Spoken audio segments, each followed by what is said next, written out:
Bienvenue dans le podcast Nouvelle Conscience. Nous discuterons ensemble de projets, d'œuvres et d'acteurs vecteurs d'espoir pour l'édification d'un monde plus respectueux du vivant et de soi-même. Je suis Manon Sala et je chemine depuis longtemps pour comprendre le lien intrinsèque entre le bien-être individuel et l'élan du collectif. Je vous invite à me joindre dans ce jeu de pistes afin de semer ensemble les indices vers une nouvelle conscience.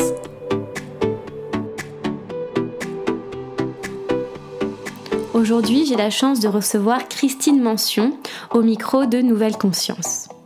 Nous discuterons ensemble de comment trouver sa place au travail dans un système qui n'est pas toujours adapté au type de profil, à la créativité, aux envies, à l'énergie des travailleurs, des employés, des salariés. Christine nous donne quelques pistes pour mieux comprendre quels sont nos besoins, à la fois dans la vie privée, dans la vie publique, dans le domaine du travail, dans le domaine familial, parce que finalement, les deux sont liés. Christine nous invite à replonger à l'intérieur de nos sensations, de nos émotions, de nos parts, de nos différentes parts, de nos enfants intérieurs, pour comprendre quelle place nous souhaitons occuper dans le monde professionnel. Je suis ravie de vous livrer cet échange. Très bonne écoute. Christine Mention a travaillé pendant 22 ans en entreprise auprès de compagnies de la grande distribution. En 2012, elle quitte son poste d'ingénieur commercial et devient coach certifiée et conseillère en entreprise. Formée à la communication non violente, à l'analyse transactionnelle, à la programmation neurolinguistique ainsi qu'à l'IFS, Christine Mention propose un accompagnement personnalisé et nous pousse à mettre qui on est dans ce que l'on fait. Donc Christine, la première question que je souhaite vous poser est la suivante. Comment passe-t-on du métier de l'enseignement, donc de l'anglais en l'occurrence, à celui d'ingénieur commercial, puis au métier de coach ? Alors, l'enseignement au départ était très conjoncturel. En fait, j'ai été enseignante parce que j'habitais en Arabie Saoudite où mon mari faisait son service militaire en coopération, et en Arabie, on ne peut travailler que dans la santé ou dans l'enseignement. La santé, ça n'était pas possible. Donc, j'ai été enseignante à l'école française de Riyad. Voilà. Ensuite, ingénieure commerciale, puis directrice commerciale. C'est vrai que ma formation ne m'a pas du tout préparée à ça. C'est plutôt une fibre commerciale que j'ai toujours d'ailleurs, avec ce goût du défi, du challenge qui m'a beaucoup plu et qui aussi du coup fait un pont avec le métier que j'ai fait après, puisque pour être un bon commercial, eh bien, il faut avoir aussi une bonne communication, savoir bien écouter les besoins de ses clients. Et donc, je retrouve ça aussi dans mon métier de coach et de psychothérapeute, puisque je suis également psychothérapeute en cabinet privé. Voilà. D'accord, merci. Et selon vous, du coup, l'accompagnement que vous proposez dans votre cabinet privé, est-ce qu'il pourrait s'assimiler à l'accompagnement que vous proposez en entreprise ? Alors, c'est un peu différent parce qu'en psychothérapie, on va plutôt répondre à la question « pourquoi ?» même si on va vers le comment, alors que le coaching en entreprise, c'est plutôt comment. Je m'explique. En thérapie, dans mon cabinet privé, on va essayer de remonter aux origines des comportements qu'on peut avoir.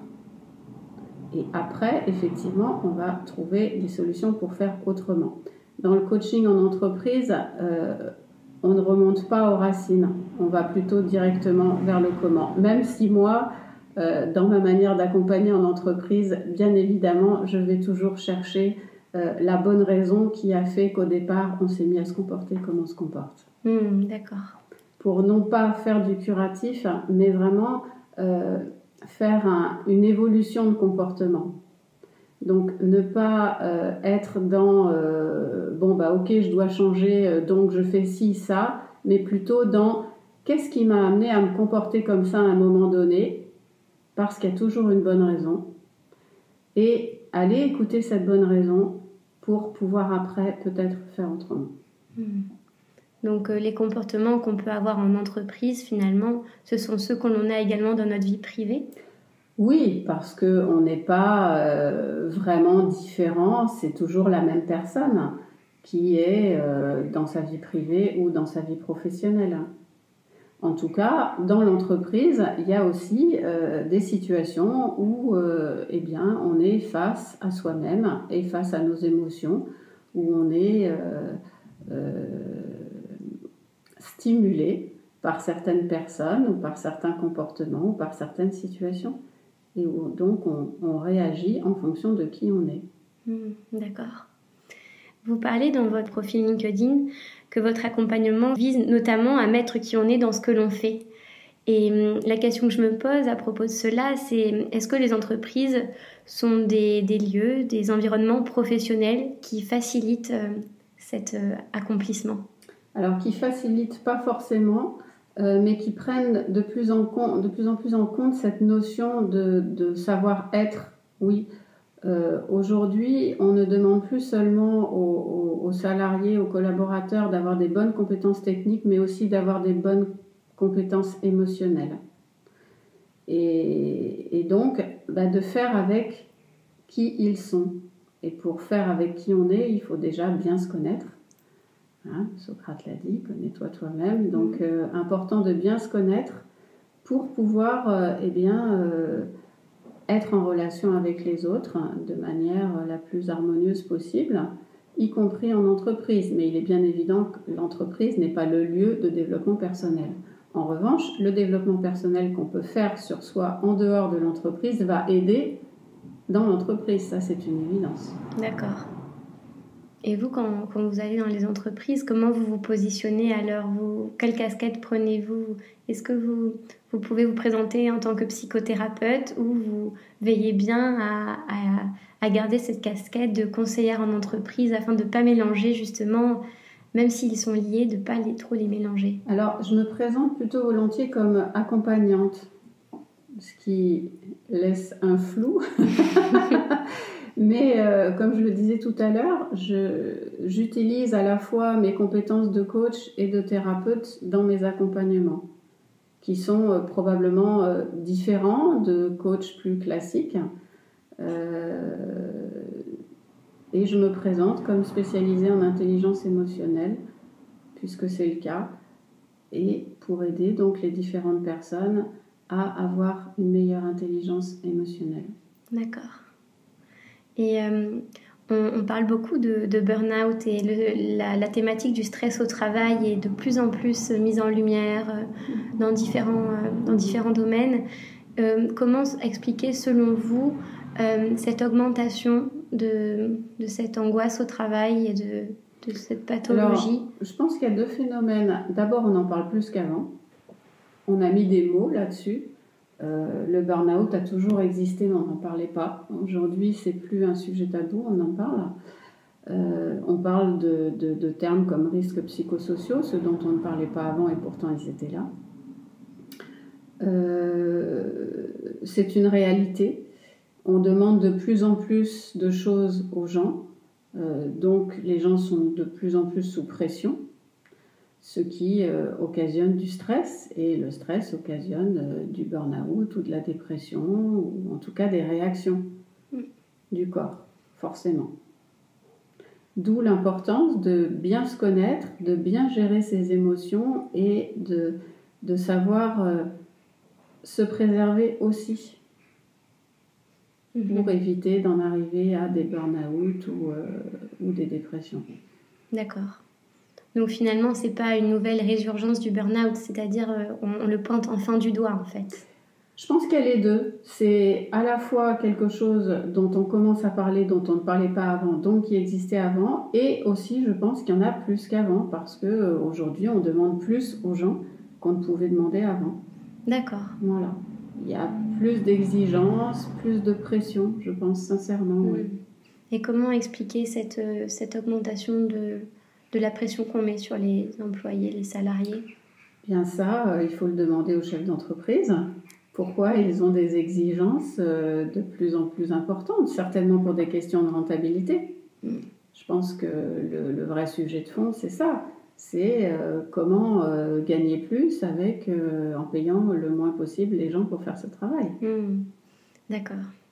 Ça me fait penser à ce dont on parlait avant, hors antenne, donc quand on parlait d'écologie intérieure, Absolument. puisque finalement, ce système de production est mauvais pour l'environnement, l'écologie, et finalement, même pour nous, notre développement personnel. Oui, tout à fait. Ce qui est important, c'est effectivement d'avoir une bonne écologie personnelle. Et quand on arrive en entreprise avec sa bonne écologie personnelle, eh bien, on est plus ouvert, plus disponible, moins réceptif au stress et on est plus productif aussi. Oui. Donc on a tout intérêt, que ce soit en tant que salarié ou en tant que dirigeant d'entreprise, d'inciter les gens à vraiment avoir cette écologie personnelle. D'ailleurs, certains pays le font déjà, où les horaires de travail sont plus aménagés, dans les pays du Nord notamment, où les gens ont du temps pour faire du sport, pour prendre soin d'eux, etc. Et est-ce que vous pensez que ce temps-là doit être pris au sein de l'entreprise? Par exemple, Google propose d'avoir tous ces services-là au sein de l'entreprise Google. Ou est-ce que vous pensez que c'est mieux de le cultiver à l'extérieur, dans son écosystème personnel, en dehors des horaires et du lieu de travail? Je n'ai pas vraiment d'avis sur la question parce que les deux solutions sont intéressantes. Le faire sur son lieu de travail, ça permet de gagner du temps et de ne pas perdre du temps en aller et venue. En même temps, ça ne sort pas la personne de son lieu de travail, donc elle ne déconnecte pas. Donc en ça, je ne trouve pas que ce soit forcément une bonne idée. En plus, ça peut être aussi une manière de stigmatiser la personne qui ne va pas faire ce genre de choses dans l'entreprise, mais choisit de le faire à l'extérieur. D'accord. Donc, à voir en fonction de ce qui est proposé, comment c'est proposé, pourquoi c'est proposé. Ok. D'accord, donc c'est pas tout blanc, tout noir, ça dépend vraiment des besoins de chacun. Il y a peu de choses qui sont toutes blanches ou toutes noires. Je pense que voilà, et après c'est vraiment du cas par cas.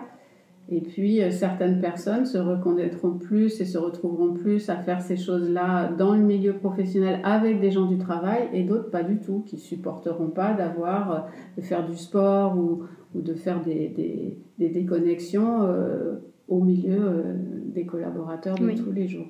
D'accord. C'est vraiment des décisions individuelles pour moi. D'accord. J'imagine que vous avez entendu parler du métier de Chief Happiness Officer. J'en ai entendu parler, oui. Est-ce que ça vous parle par rapport à votre profession? Qu'est-ce que vous en pensez? Je n'en ai pas rencontré personnellement, donc je ne sais pas vraiment ce que ce job recouvre précisément. Si je comprends bien ce que dit le titre, c'est la mission de cette personne, c'est de rendre les gens heureux. Mais comment est-ce qu'elle s'y prend pour rendre les gens heureux? Sachant que le bonheur vient de l'intérieur et pas de l'extérieur. Et ça, c'est important de ne pas oublier ça. Que chacun est responsable de son propre bonheur. Alors, il peut y avoir des situations facilitantes, c'est sûr. Bien sûr. Mais voilà, je serais assez curieuse de savoir en fait ce que font concrètement ces personnes dans le cadre de leur travail. Si tu le sais, je suis preneure pour que tu me le dises.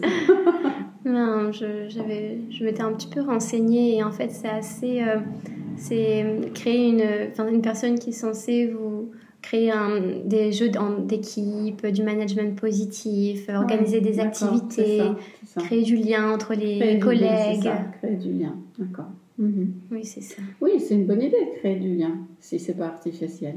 Oui. Après, comment on crée du lien, c'est une question importante aussi. Bien sûr. Mais au nom de quoi et selon quels critères? Oui, c'est ça. Et puis, on ne peut pas non plus obliger les gens à être en lien s'ils n'ont pas envie d'être en lien. Surtout si c'est fait de manière artificielle. Oui, d'accord. Et est-ce que dans l'accompagnement que vous proposez, vous avez pu voir un changement ces 30 dernières années par rapport à la notion de sens que l'on donne dans le travail qu'on fait? Est-ce que vous pensez que en général, les salariés, les employés ou les gens en général se questionnent davantage sur le sens qu'ils veulent donner à leur travail? Ce qui est sûr, c'est que depuis 30 ans, avant, la norme, c'était c'était la linéarité. Maintenant, la norme, c'est le changement. Donc, on a plusieurs vies en une seule vie. On déménage plusieurs fois, on change de travail plusieurs fois, on divorce et on se remarie, on a des familles recomposées. Donc, le changement fait partie de la vie. Et avant, le sens qu'on pouvait donner à sa vie, c'était quelque chose qui était très, très linéaire. Maintenant, je pense que les gens sont plus sensibilisés effectivement sur quel sens j'ai envie de donner à ma vie. Et on peut changer d'avis dans sa vie. Avant, c'était difficile parce que tout était linéaire, on restait dans la même entreprise, dans la même maison, on avait la même voiture, le même mari, la même femme. Maintenant, on peut complètement changer tout ça. Oui. Moi, j'ai changé complètement au niveau professionnel puisque j'étais ingénieure commerciale et directrice commerciale et je suis devenue coach et psychothérapeute. Donc, j'ai complètement changé de métier parce que j'ai écouté différentes voix en moi. La première était très commerciale, donc dans ma première partie de carrière. La deuxième, c'était une autre partie de moi qui aime aider, qui aime écouter, qui aime accompagner, et c'est elle que j'ai suivie et qui m'a fait changer de métier. C'est ça qui a donné du sens à cette deuxième partie de vie, oui, absolument. D'accord. Et vous parliez de voix à l'intérieur de soi. Est-ce que ça fait référence aux parts également que vous proposez dans vos accompagnements? C'est ça. Donc on est constitué de parties à l'intérieur de soi. Moi, j'ai une partie très commerciale qui aime le challenge, qui aime vendre, qui aime négocier. Et puis, j'ai une autre partie de moi qui aime écouter, soutenir, aider. Et les premières années de ma carrière, j'ai écouté la première partie. Et puis là, maintenant, depuis une dizaine d'années, j'ai plus écouté la deuxième. Voilà. Ce qui n'empêche que je me sers aussi de la première parce que, quand on est chef d'entreprise, il faut des clients. Et quand j'ai cette activité en entreprise, je me sers aussi de ma partie commerciale pour aller négocier des contrats avec les entreprises. D'accord. Donc tout ça fonctionne en bonne intelligence et en bonne synergie. Voilà. Et si vous auriez un ou plusieurs conseils à donner pour écouter ces parts de nous-mêmes, qu'est-ce que vous proposeriez? Déjà, de faire silence. Parce qu'on ne peut pas écouter quelque chose si on n'est pas dans le silence.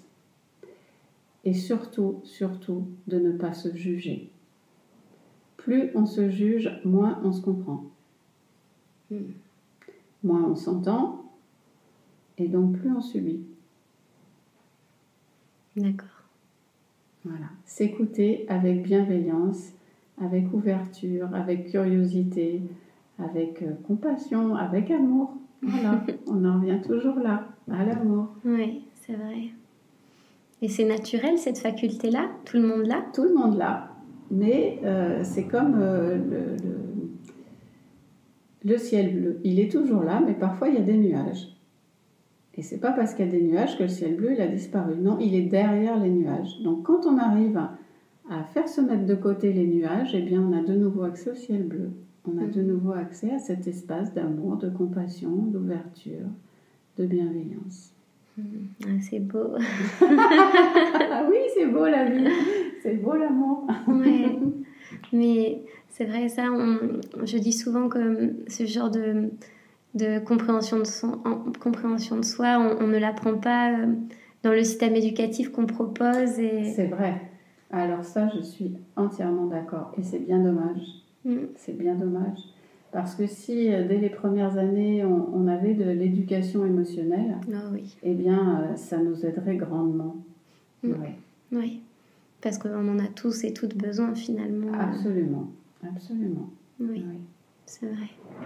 D'accord. Merci, Christine. Avec grand plaisir, Manon. Ça m'a beaucoup parlé. Et ça me fait aussi penser au nom du podcast qui s'appelle Nouvelle Conscience. Oui. Et je voudrais savoir comment ça résonne en vous quand je vous dis Nouvelle Conscience. Qu'est-ce que ça signifie pour vous? Qu'est-ce que ça signifie pour moi, Nouvelle Conscience?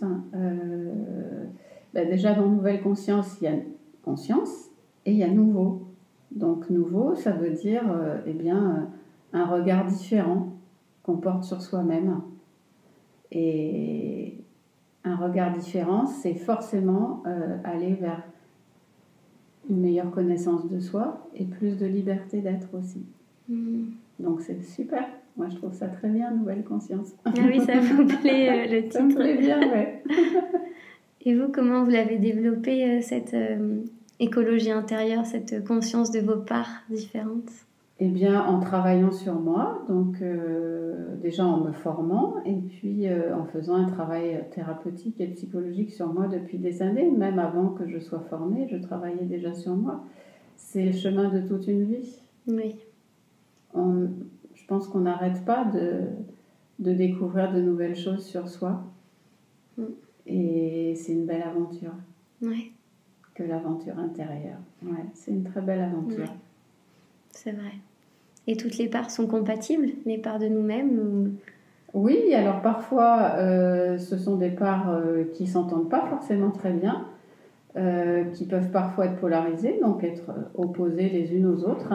Mais l'idée, justement, avec l'accompagnement que je propose, c'est de recréer un dialogue à l'intérieur de soi pour apaiser ce qui a besoin de l'être et aller vers une libération intérieure qui permettra de faire des choix non plus par peur, mais par réelle envie. Oui, d'accord. Et vous proposez des accompagnements à distance également? Oui, tout à fait. Oui. Oui. Et ça depuis le départ. Donc, c'est pas suite au confinement. J'ai toujours fonctionné comme ça, puisqu'avant, j'étais en région parisienne. Et quand je suis venue sur Carcassonne, je ne connaissais personne. Donc, j'ai gardé les clients que je pouvais avoir en région parisienne. Donc, je travaille à distance très facilement. Et ça se passe très bien. Oui, le dialogue est là, la connexion. Absolument. D'accord. Tout à fait. Très bien. Ok. Merci beaucoup. Merci à toi de m'avoir convié. Avec plaisir. Merci pour votre écoute. Je vous retrouve la semaine prochaine pour construire ensemble cette nouvelle conscience. En attendant, n'hésitez pas à partager, aimer, diffuser autour de vous ce podcast. À très bientôt.